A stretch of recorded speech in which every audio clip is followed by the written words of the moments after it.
Hello, readers, and welcome back to Tell Between Tales. Today we are going to talk about the very popular sci-fi series by Adrian Tchaikovsky called The Children of Time. This is the first book in a trilogy, and it is a sci-fi genre, so it takes place mostly out in space and probably very, very far in the future, although there aren't really any timelines associated that you hear about any specific dates. But this book also won the Arthur C. Clarke Award in 2016. And for those of you who don't know, Arthur C. Clarke wrote 2001: A Space Odyssey. Before we get started, did you know that Portia spiders have brains significantly smaller than the head of a pin, with only about 600,000 neurons? Think about it. Did you know that there's a direct correlation between the decline of spirograph and the rise in gang activity? Think about it. I will. No, you won't.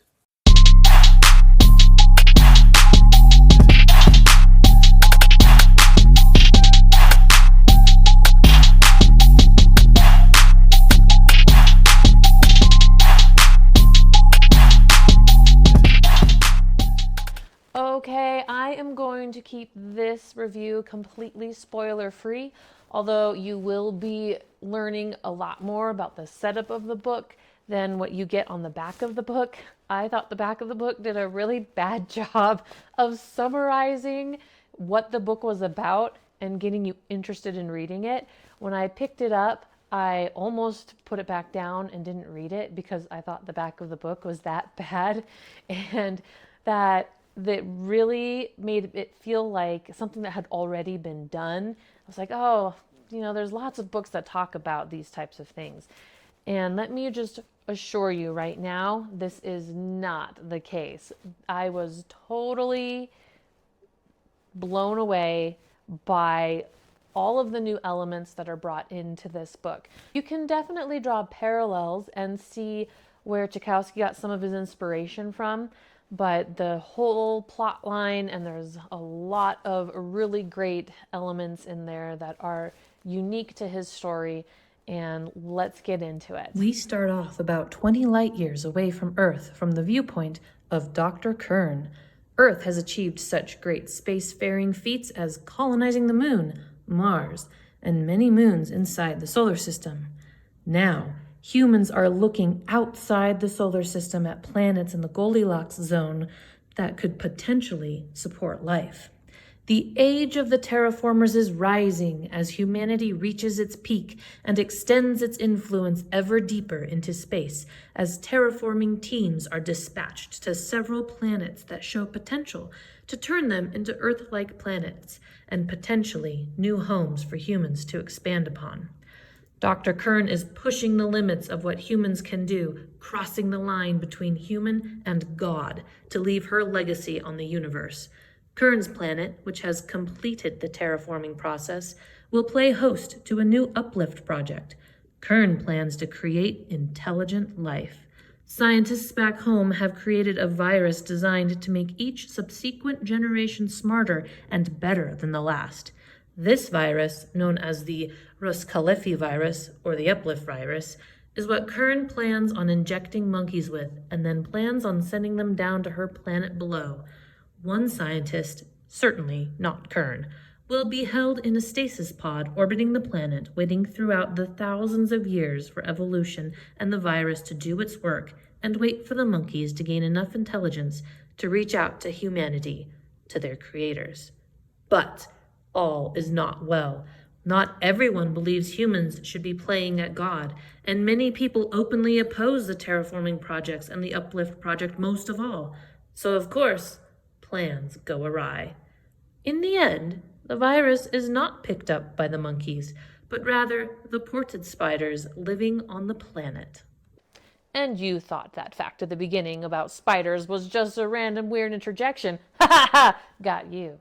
Speaking of, did you know that Portia spiders are remarkable for their intelligence and their hunting behaviors? Which suggests that they are capable of learning and problem solving, which is something that is usually reserved for much larger animals. Maybe that's why Tchaikovsky chose them. All right, let's get into my likes. So one of the things that I liked about this book is how cleverly this book is written. The very ending of the prequel of this book is where the first two Portia spiders are mating and that have been infected with the virus, and then the book jumps forward in time 250,000 years, so you don't have to slog through 250,000 years of the virus replicating and doing its thing and getting the spiders smarter enough to have smart enough to have an interesting story and be developing society and language and communication and all of that. So by the time you jump forward those 250,000 years, the spiders have started to develop their society, and he introduces you to their new society and their language and how things work pretty quickly so you can move the story along its merry way. So the book alternates every other chapter pretty much between the humans' viewpoint and the spiders' viewpoint. And I'm not really a big fan of spiders, say it right now, but let me tell you, I loved reading the spider chapters. They were so fascinating. I loved learning about their culture and how they kept evolving and all of the new technology that they would invent. And their technology is so different and so imaginative from our own, because Kern's world is not as old as our Earth. And so there's not a lot of organic, there's no coal and no fossil fuels that have built up over the millennia and the billions of years. And so they have to go a completely different route with their technology, which was really, really fascinating to read about, and how their language develops and how they communicate with each other and the religions that they believe in and how their society plays out was all just so very, very fascinating and really cool to read about. There are several time jumps in the novel that take place every so often, and none of them seem jarring. None of them seem out of place. It all seems very natural, and it really helps with the pacing. So that way you don't have to, keep reading a step-by-step instruction of this is the development of the spider history and the spider culture. You get these massive forward jumps in time, and then he briefly catches you up in a paragraph about what happened over the last 100 to 300 years or whatever the time jump was. And that really helps keep the pacing really quick and keeps you engaged. Every time that I thought I knew what was going to happen, I was like, oh, I see where this is going. It wasn't going there. So I really didn't see where it was going. I was surprised again and again, and that was really fun because it wasn't predictable, and the story was unique and the story was new, and I really, really loved that about the book. One of the things like I said before, I was really nervous about going into this book was, oh, is this just going to be a repeat of Planet of the Apes did the whole virus thing, and Ender's Game had the war with the buggers, and they also talked about language communication barriers in Ender's Game. And then, of course, Lost in Space had the whole spiders thing going on. So I was like, oh, all these have just been done. And I was so happy and whoop, don't shake the camera. I was so pleasantly surprised by how the story really took on a life of its own and was very unique and was very, very fun to read. I really liked a lot of the themes that came up in this book, like the dangers of idolizing fallen cultures or the glory days. Also, what does it mean to be human, and how do you communicate with another species or someone where you really have absolutely no common ground and no physical way to understand each other's language. And despite not liking spiders, I was still rooting for them over the humans, and I guess that makes me a traitor to my species. I don't know. The disrespect is real around here. But to be fair, Tchaikovsky doesn't really paint the humans in a very positive light, so you have that. And that brings me to the dislikes. What did I not like about this book? There's really only one thing to be said. I really much loved everything about this book, except for one small, rather huge, glaring detail. And this is not going to be a problem for everybody. This isn't going to be a problem for many, many people, but if you're like me and you don't enjoy a lot of swearing in your books, then this might not be the book for you. I am giving this book a score of 5 out of 10 for swearing, because every other chapter is just off the wall. The amount of F words in the human chapters of this book was astronomical, and at least half of them felt like they didn't need to be there.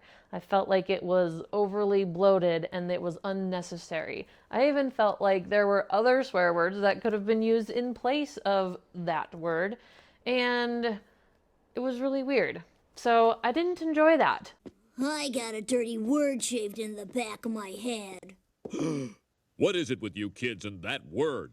And maybe that's why I enjoyed the spider chapters more, because there are 0 swear words in the spider chapters and lots of swear words in the human timeline.